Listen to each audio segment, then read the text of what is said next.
Chapter 38. Novice Hobbyist. Upon hearing Klein's question, the beautiful lady with elegantly tied-up brownish-yellow hair appeared to lose her patience.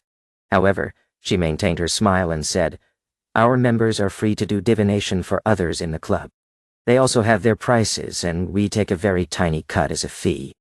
If you wish to have your fortune told, you can take a look at this album. It has introductions and rates of the members who are willing to do divination for others. However, it's Monday afternoon, so most of our members are busy at work. We only have 5 here today." As she introduced the club, she invited Klein to have a seat on the sofa beside a window in the reception hall. Then, she flipped through the album and pointed out the present club members. Anas, Vincent, Amos, Tingen, fortune teller. The club's resident mentor. Good at various forms of divination. He charges 4 solly each time. It's really expensive. That's enough to feed Benson, Melissa, and me to 2 sumptuous dinners. Klein clicked his tongue silently and did not reply. When the woman saw this, she continued flipping the page and introducing one member after another. And the final one, Glacis, a member who joined the club this year. He is skilled in tarot divination. He charges 2 pence each time. "Sir, who do you plan on choosing?" Klein did not stand on ceremony and answered, "Mr. Glacis." None. The female attendant fell silent for 2 seconds before saying, "Sir, I have to remind you that Mr. Glacis is only considered a novice. I understand. I will be responsible for my own decision." No. Klein nodded with a smile. "Then please follow me." The woman stood up and led Klein through a door beside the reception hall. It was not a very long corridor, and an open meeting room was situated at its end. There was enough sunlight, and it was equipped with tables and chairs. There were newspapers, magazines, and paper cards. A faint coffee aroma drifted out. About 2 rooms from the meeting room, the attendant gestured for Klein to stop. She sped up her pace and entered the room. She shouted gently, "Mr. Glacis, someone wishes for your divination." "Me?" A voice filled with surprise and doubt immediately sounded. Following that, there was the sound of a chair moving. "Yes, which divination room would you like to use?" replied the lady without any emotion. "Topaz room. I like Topaz." "Namrao."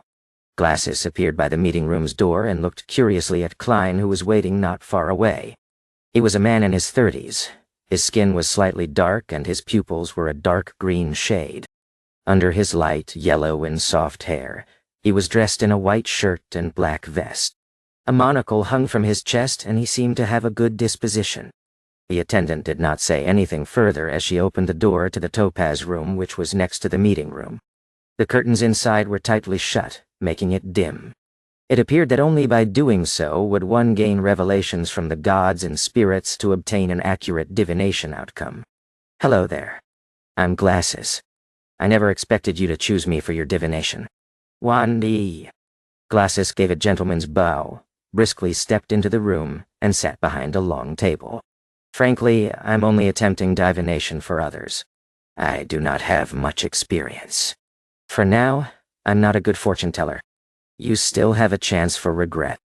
"Nyan." After Klein returned the bow, he entered and closed the door behind him. "By the light seeping through the curtains," he said with a smile, "you are a really honest man, but I'm someone who is very firm on his choices. Please have a seat." Glacis pointed at the seat in front of him and thought for a few seconds. "Divination is my hobby." In life, one often receives guidance from the divine, but the ordinary person is unable to accurately understand the meaning. This is the reason why divination exists and also why I joined this club. In this aspect, I still lack confidence. Let's make the divination that follows an exchange, a free exchange. How do you like my suggestion? I'll cover the fees the club requires. It's just a 1/4 pence. No. Klein did not agree or shake his head. Instead, he smiled. "From the looks of it, you have a pretty well-paying and decent job." While he said so, he leaned his body forward slightly. He held his forehead with his right fist and tapped at it twice. But that does not enhance the accuracy of my divination, answered Glasses humorously. Does your head hurt?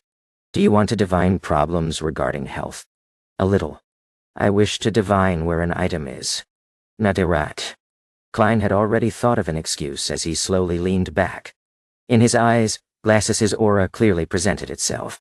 The orange colors by his lungs were dark and sparse. They even influenced the brightness in other areas.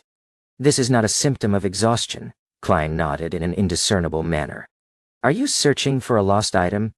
Glasses thought for a few seconds before saying, then let's do a simple determination. He pushed the neatly stacked tarot cards on the black table toward Klein. Calm down. Think of that item and ask yourself, can it still be found? No, while doing so, shuffle and cut the deck. Now. All right. Klein actually did not remember what the ancient notebook looked like. All he could do was repeat the question to himself. Can the Antigonus family's notebook still be found? While he repeated the thought, he skillfully shuffled and cut the deck. Glasses picked the topmost card and pushed it in front of Klein. The card was facing down horizontally. Turn it clockwise until it sits vertical. Then, flip it open. If the card is inverted, which means the picture on the card is facing away from you, it indicates that the item cannot be found. If the card is upright, then we can continue the divination and seek its actual location. Klein followed his instructions and turned the horizontal card vertical. He clasped the end of the tarot card and flipped it over. It was an inverted card. What a pity. Glasses sighed. Klein did not respond because his attention was focused on the tarot card in front of him. The inverted card's picture was dressed in gorgeous clothes and splendid headdress. The Fool. It's the Fool again? It can't be so coincidental, right?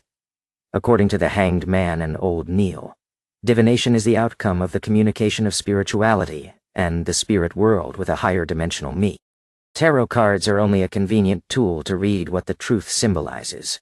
In theory, using any divination item doesn't matter as it doesn't affect the outcome. Klein frowned as he thought for a moment. Can it be divined whether the item is already in the hands of others? Of course. Follow the same procedure and do it again. Wonder. Glasses nodded with rich interest. Klein shuffled and cut the deck while thinking of his question.